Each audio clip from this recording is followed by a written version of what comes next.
Like I want to see units. So you've been to this house before, right? Yeah, I was in the other studio. Oh, no, so yeah. And the last time I was here, I announced the soup. Oh, that's right.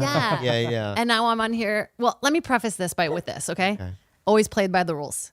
I went to like church camp once because all the hot guys went, and I was like, I'm in on this. Everybody drank the night before, and a couple people got really sick, and I was scared. So the next day when we had confessionals, I told everybody that we drank. And everybody got in trouble, and I was like, I thought that was the whole point. Yeah. To play by the rules. You know? Yeah. Then podcast, I started a podcast with Red Band at the very beginning. It was doing really well. And then I got Manhattan Love Story and they were like, maybe not. And I was like, okay, you're right. I shouldn't talk about weed. Like ABC owns me. Yeah. And then now with the soup, it ended. And they were like, maybe don't mention it. But I think that for my own authenticity, I need to say it's in done. December, it was done. It's done December. Right. And they called you. They called me. And when they called you, were you surprised? Yeah. Well, not surprised because we hadn't heard. And I knew how difficult it was with the COVID. And I don't know what's really going on with the network itself. You know, like so many change. I know a lot of people got fired. So I was like, oh, shit. Mm-hmm. You can feel it when there's like a shift of your whole universe. Yeah. Like I kind of felt like as soon as they called me midday, like a bunch of them on the phone, I was like, either like I booked something or it's done. If you guys aren't in the end, you know that you get this phone call like, hey, we got Mark on the phone, we got Jen on the phone, we got I had one of those last week. I had one of those where all of a sudden, that everybody needs to get on Zoom right now. But that's good. I don't know. So when everyone got on Zoom, there's like 19 boxes, right? Of just that's your team. And I'm looking at every box to see what their reaction is, and some of them are like, you know what I mean? Some of them are. You know what I mean? So you don't know. Yeah. And the news was lukewarm, kind of.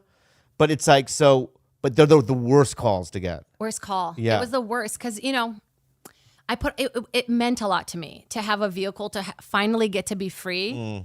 And like, basically I wasn't. You know what I mean? Yeah. It was so noted and it like, there was so much weight on it for me to be a certain way. And they like, I mean, I had to do like teleprompter classes when I had already been doing this, you know, like they just wanted to like know that they could rely on it. And it made me kind of a robot on it, kind of, you know? Yeah. And like I was watching episodes the other day, I was like, I'm not really like my free self on it. And it's such a bummer I didn't get to make it.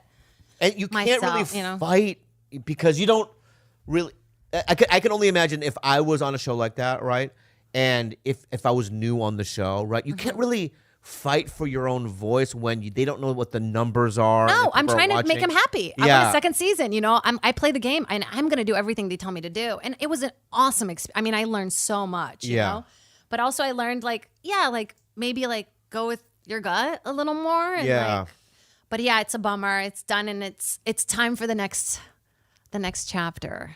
But I was telling you earlier, Jade, I honestly, I just I have to say that I'm not really that worried about it.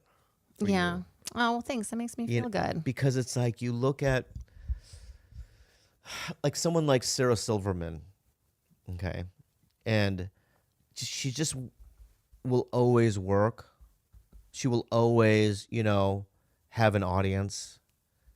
She has her voice, and you know, she's just a nice lady, you know. Oh, she's the best. She's the best, yeah. And I feel that same about you. It's like they feel like it's, you know, you're always gonna work. You're not one of those like, because I know those. I've met them. I've seen them. I've seen people like are around for like 3 years, and you just know in your gut that they're just gonna be gone. Isn't that weird? You're kind of on this path, and people are like, hey, and then they like kind of just like you just pass them by, like they just drop out like flies, you know? Yeah.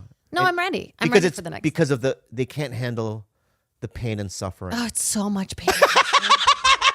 And it feels so good. I know, but and it's like, I'm not saying that, you know, people in show business have it like harder than anybody else. I'm not saying that. And we chose it too, which is hard to be like, we're doing this. It's we chose to be in this insane thing. And it's like, I was with my therapist yesterday and I was like complaining about something.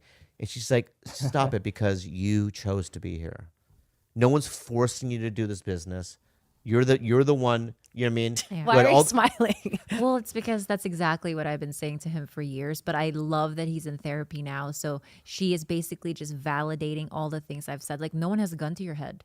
Yeah. No one has a fucking gun. This is 100% your choice. Mm-hmm. So you take the good with the bad. so and hard you to hear fucking that. keep moving. Yeah. It's funny because I want to imagine like that she's on an earpiece to your therapist. Like, okay, now tell him this. Yeah. Tell him That's this. our couple Yeah. sessions. Honestly, when our couple sessions are my favorite